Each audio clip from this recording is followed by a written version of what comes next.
আসসালামু আলাইকুম রহমতুল্লাহি ওবরকাতুহু। আজকে আরবি তৃতীয় নম্বর ক্লাসে আপনাদেরকে স্বাগত। আজকে আমরা শিখব তামরিন এক্সারসাইজ, যার বাংলা অনুশীলন। যে আগের দুটো ক্লাসে আমরা সব কিছু জানলাম যে আসমা ইশারার হাদা দিয়ে প্রশ্ন, মা হাদা দিয়ে প্রশ্ন, এবং এর উত্তরটা আজকে এই ক্লাসে ইনশাআল্লাহ আলোচনা করব।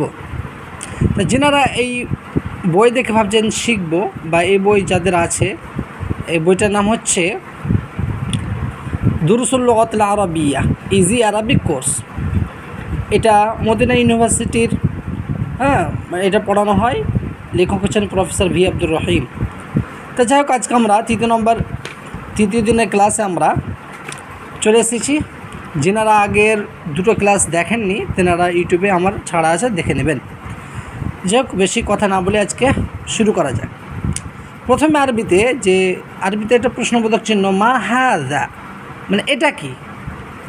আমরা বাংলাতে কী বলি যে এটা কি, সেটা আরবিতে জিজ্ঞাসা করছে প্রশ্নবোধক চিহ্নতে যে মা হাযা, এটি কি। ইংলিশে কী বলে, হোয়াট ইজ দিস। মা হাযা, এটার ইংরেজি হচ্ছে হোয়াট ইজ দিস। এর বাংলা কী হচ্ছে, এটা কি। এই চিহ্ন থেকে আমরা বুঝতে পারছি এটা একটি চাবি, কিন্তু এটা আরবিতে উত্তরটা কিভাবে দেব। আরবিতে হবে হাযা মিফতাহুন, হাযা মিফতাহুন, এটি একটি চাবি। ইংলিশে কি বলে, দিস ইজ এ কি।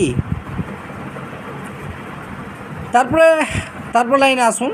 তারপর লাইনে বলা হয়েছে মা হাযা, এটি কি। মা হাযা, এটি কি।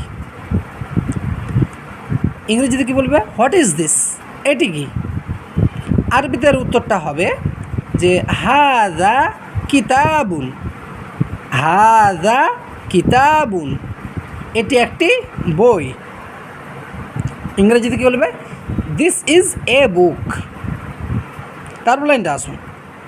তারপর বলা হয়েছে এই চিহ্নতে যে মা হাযা, এটি কি। মা হাযা, হোয়াট ইজ দিস, মানে এটা কি। আরবিতে উত্তর হবে হাযা বাবুন, হাযা বাবুন, এটি একটি দরজা। দিস ইজ এ ডোর। তারপর লাইনে আসুন যে মা হাযা, এটি কি। দেখতে পাচ্ছেন যে আমি আমার হাতে যে ধরে আছি এটা একটা কলম। এটাই ছবির মাধ্যমে আপনারা দেখতে পাচ্ছেন যে যখন আমরা জিজ্ঞাসা করব, যেহেতু এটা কাছে আছে, এই জন্য কাছের জন্য আমি আগে বলেছিলাম যে হাযা ব্যবহার হয়, ইঙ্গিত করার জন্যে। তারপর মা হাযা, এটি কি, হোয়াট ইজ দিস। আরবিতে উত্তর হবে হাযা কলামুন, হাযা কলামুন, এটি একটি কলম। This is a pen. তারপরে আসুন মা হাযা, এটি কি। মা হাযা, এটি কি। হোয়াট ইজ দিস, এটি কি। আরবিতে উত্তর হবে হাযা বাইতুন, এটি একটি ঘর। This is a house. তারপরে আসুন বলা হয়েছে মা হাযা, এটি কি, হোয়াট ইজ দিস। আরবিতে উত্তর হবে হাযা কুরসিয়ুন, এটি একটি চেয়ার। ইংরেজিতে কী বলা হয়, দিস ইজ এ চেয়ার। তো যাই হোক, এই অনুশীলনগুলো আপনারা যে কথাগুলো বললো আপনারা খাতায় প্র্যাকটিস করবেন।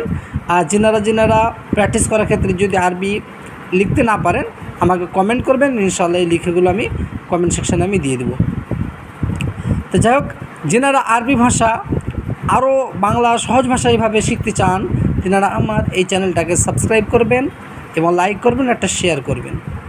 আসসালামু আলাইকুম রহমতুল্লাহি ওয়া বারাকাতুহু।